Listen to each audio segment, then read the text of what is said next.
The thing is, like, I do know my worth, but sometimes there's a sale. There's a discount. There's like a 50% off, you know? Oh! Yeah! He cold. She belongs to the streets.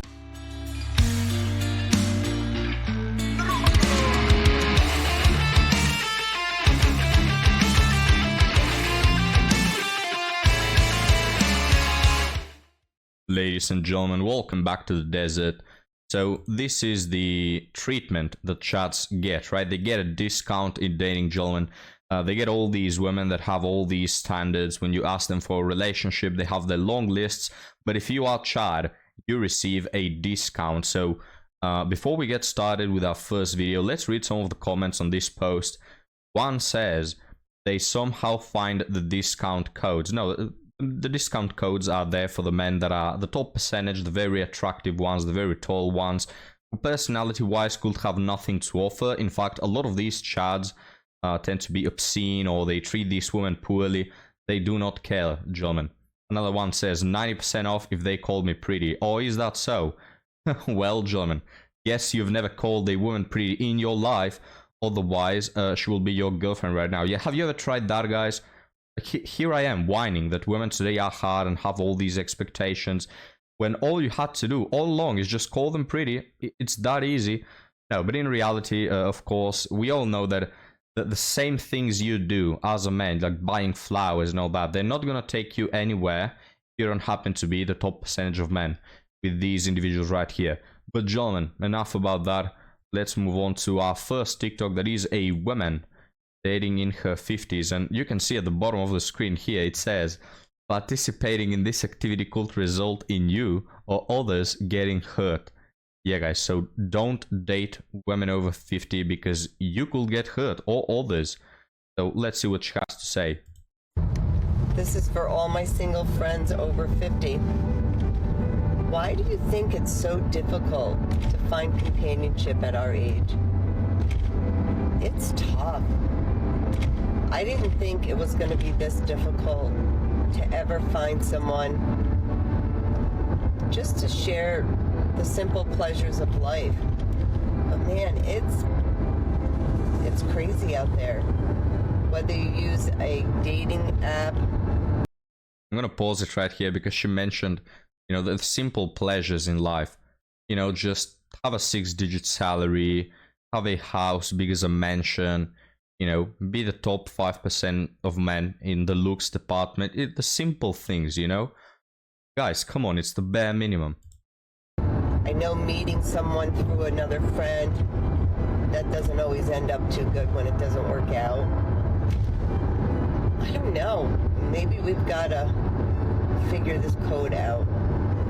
Are we wanting too much? Are we expecting too much? I know that. I don't know. It could be. Guys, like, they always pretend, all right? If you've not been around the block and maybe you're like 10 years of age, you'll say, "Oh no, this woman is struggling to date. What is happening?"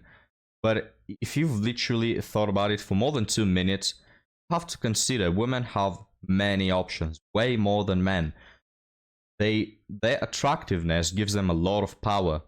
You know, and when they are 50 years of age, you just ask yourself, man, what have you been doing with all the options that you've had?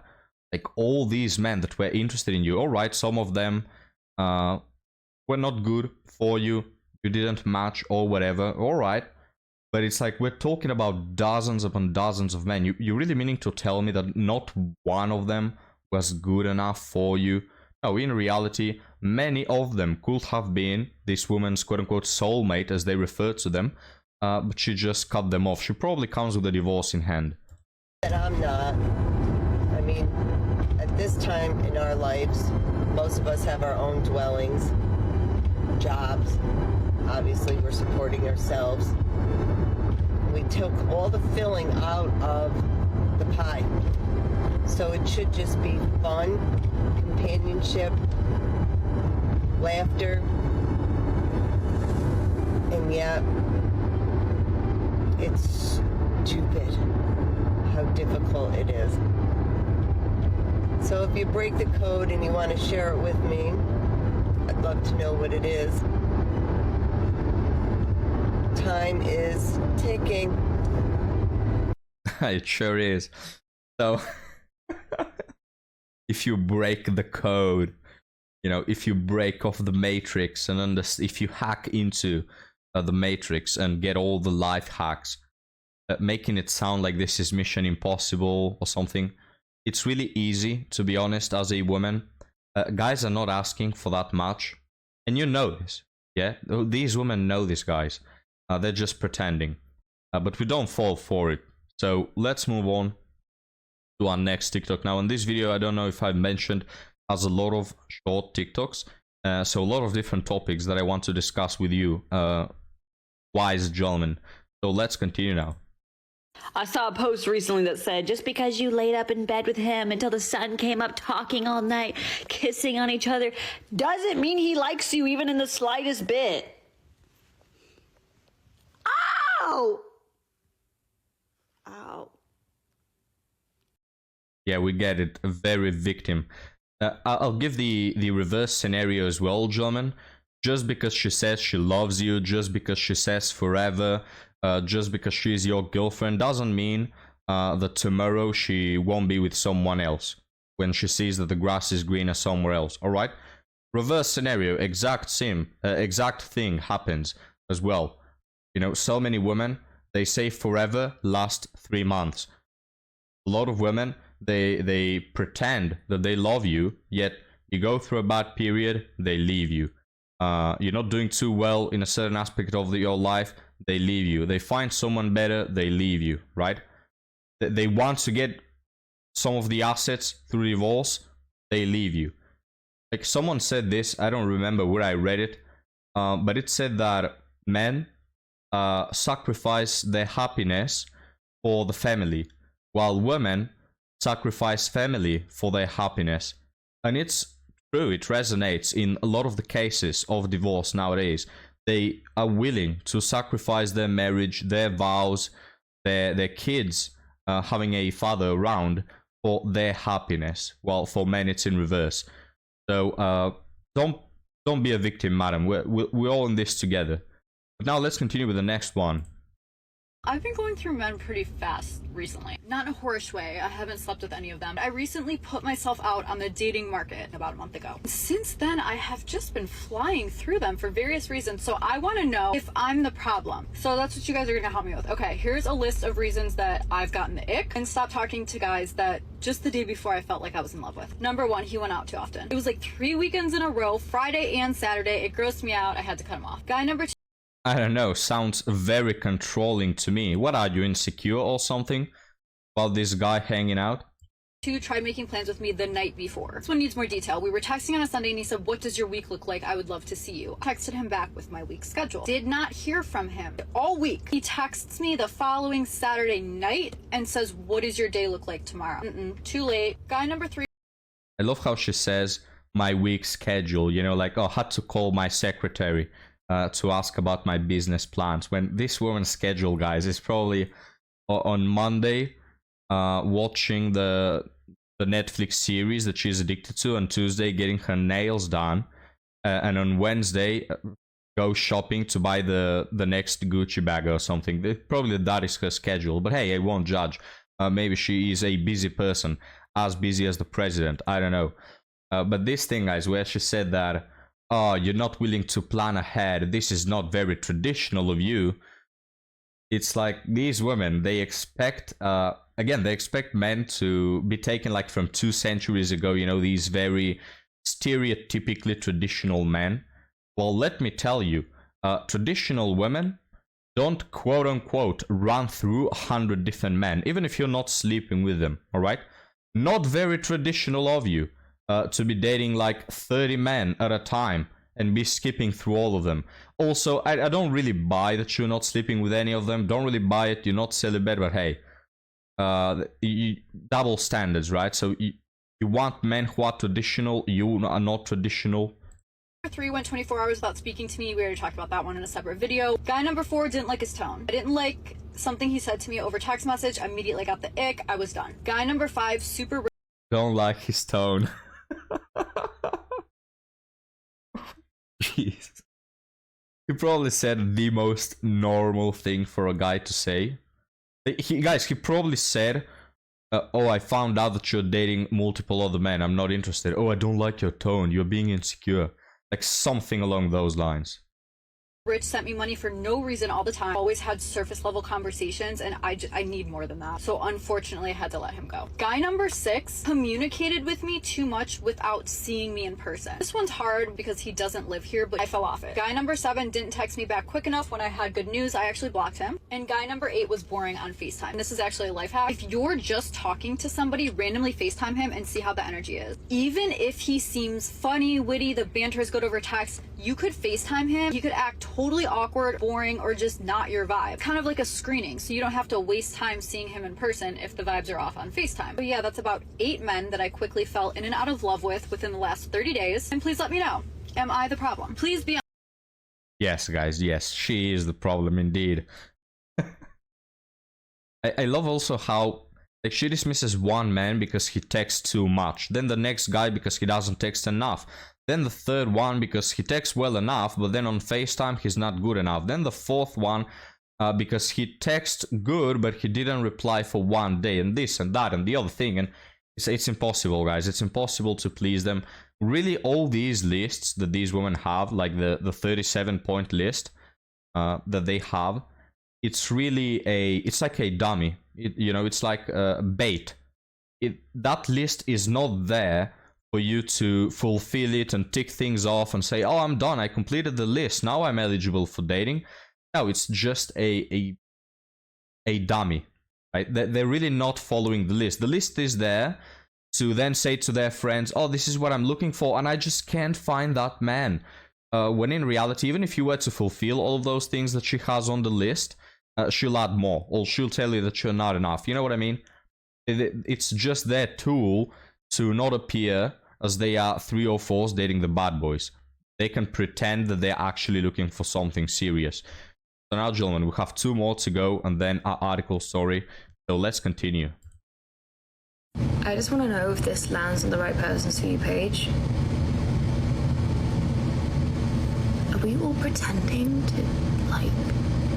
Are we just all pretending? Because I have no clue what I'm doing. I have no idea where I am, who I am. I'm 28 years old. Like, I don't feel like... Do you know what I mean? I just feel like I'm pretending every day. Like, do you know what I'm saying? No one knows what I'm saying. Everyone's gonna think I'm nuts and sleep deprived because I just had a baby. But I've been thinking this my whole life. Like, where am I? Who am I? What is this? What is this? People are gonna think I'm nuts. It's a hand. Like and subscribe for more life-changing knowledge. But when I first saw this, I didn't catch. She just had a baby. Guys, this is terrifying. This woman doesn't know what a hand is and she has a baby. Like, what is going on, mate? No, but look, I get it. The whole Gen Z thing. Oh, I'm so lost. It's not a phase, mom. I get all that. Times are changing very fast, and it's actually hard for the new generation to adapt. I get that. Life has never changed so much, right? So your whole place in the universe thing, I get it. But at the same time, it's like, at least try. That's what we are asking. At least try to know what you want and where you're going, right? And guys, this is why I think that religion fulfills this point, right? And this is what Nietzsche had in mind when he said God is dead. Now, some people misinterpret that as Nietzsche thinking that God doesn't exist.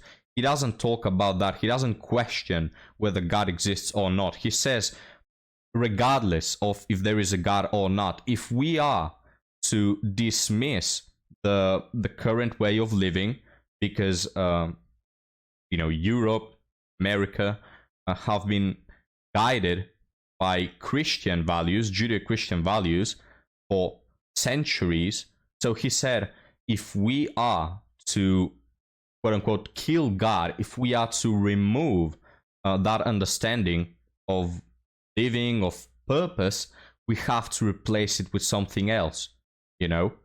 Like, you can't just remove God out of the picture and continue your life like nothing happens.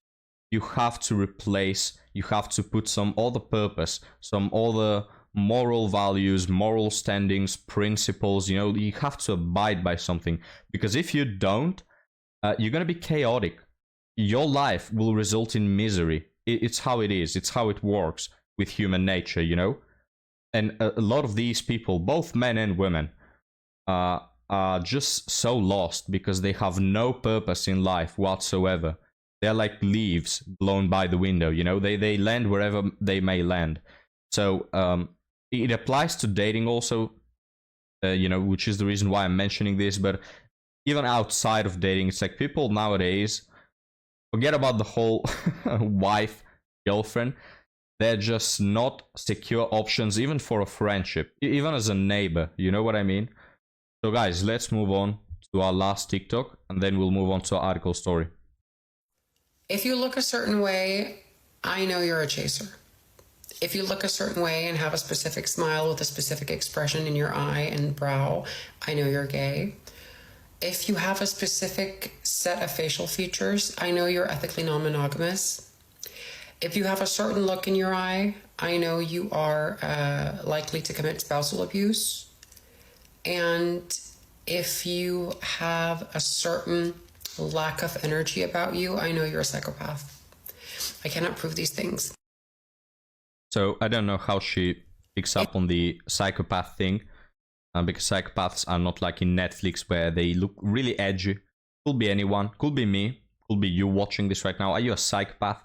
Could be anyone, right? So I don't know how she picks up on that, but hey, maybe she does. Now, I agree with this woman. Pattern recognition is all, guys. Pattern recognition is key. Now, it was like this generation that started with the whole thing of, oh, don't judge a book by its cover. Or at least it was really emphasized during this generation, right? Because we had to get rid of all the toxic stereotypes and all that. Well, stereotypes exist for a reason, right? If I make a joke about blondies, you could laugh. If I make a joke about, I don't know, brunettes, notice how there are no jokes about brunettes. Because brunettes, even though they are stupid brunettes, there's this stereotype of the, you know, the blind Hollywood bimbo with like a chihuahua. There's a reason why it's there, all right? It's also true that statistically speaking, blonde women have more have a higher body count, which again, you could have a brunette that is a massive 3 or 4 and a blonde woman that is has a body count of 1. You could have that, but a lot of women also you know, dye their hair blonde when they are bimbos. Like, it's hard to explain, but you know what I mean, right? Like, stereotypes are there for a reason, and there's a reason why we understand them and why they exist in the first place. If I were to try to create a stereotype that doesn't really coincide with reality, it wouldn't be famous. It wouldn't become famous. Nobody will get it because they wouldn't be able to associate with anything, right? So stereotypes are there, not to always believe in them, but to consider them. And pattern recognition is key. And talking about pattern recognition, guys, the other day I saw something quite disturbing. You know, this woman says that the way you dress, the way your face looks, facial expression, all that tell who you are. The other day I saw a woman dressed like a literal streetwalker. Like, I want you to picture the street worker at like the, you know, the darkest alley of the town, like the poorest, dirtiest streetwalker. So a woman was dressed like that. She was not a streetwalker though. She was a girl that may have been 15. I don't know. Nowadays they look like they could be 12 and 25 at the same time. So I don't really know what age she was. But she was definitely very young, and she was dressed just like a streetwalker, very revealing. Guys, just horrible. I needed to mention this, or it's like, it boggles my mind. First off, where's your father? If my daughter dresses like that, holy hell. Like, who buys these clothes? She's not buying them with her own money. She doesn't even work. Who buys these clothes for her? And why does her father, let's say that he didn't buy them. Let's say that her mother bought them. Why doesn't he forbid her from going out with these clothes. Like literally dressed like the dirtiest 304 in town. This is a woman that is 15. Holy hell. Had to mention it, guys. But unrelated, let's try to bring it back and make a general point before we move on to article story. If women are dressed like streetwalkers, you have to consider them as streetwalkers. Oh, but maybe they're dressed like this because they like it, not to pique males' attention. Don't care. Like if I put you next to a literal 304 that does that for a job and you look alike, I'm gonna consider that you are that person, right? That's what clothes are for, to express yourself. And what you're expressing is that you are a dirty, stinky 304. So let's move on to our article, guys, that is titled, "Guys, help me understand why this happens. Why do men act all cute and thoughtful, send you good morning texts, add you on Instagram?" Wow, that is the biggest sign of commitment, if you ask me. Take pictures with you, say they want to be your boyfriend, only to one day stop texting you and ghost you. Oh well, why does this happen? Well, let me tell you, all men, most men do these things, right? Most men will be cute and thoughtful towards you if they like you. Most men are going to send you good morning text. Most men are going to add you on Instagram. Most men are going to take pictures with you, right? Like, and a lot of men will want to be your boyfriend. These women, guys, they always do this where they say, why are all men like this? And we keep telling them it's not all men. It's literally the very small substruct of men that you are choosing over and over again, right? You have guys on one hand who will gift you flowers and do all these things because they genuinely like you, but you're not going for them. You're going for the men who do this only to pretend so they can get you in bed, and then they will ghost you because that's what they just wanted, right? So notice how they try to flip it to look like all men are like this because all men I've dated were like this. Well, that's true, but it's not because all men are like this. It's because you are addicted to the men who play you, right? You have these guys who are willing to do all of that because they are genuinely interested in you, but you don't go for them. I don't know, guys. Like, you will think that at some point, when you get tricked in the same manner for like the 7th time, you will think that these women will be able to learn and spot the red flags and not do it again, but they don't. And they aren't that stupid. They just like it. They just like the anxiety. They like these bad boys and they like dating them, even though later they complain about them. So, gentlemen, let me know what you think. It's the same story, guys. It's the same story every episode. I don't know. Maybe at some point they'll learn, but we're far from that. So, gentlemen, thank you for joining. Thank you for helping Ampu get through this with your presence. And guys, I'll see you next time. Have a good one.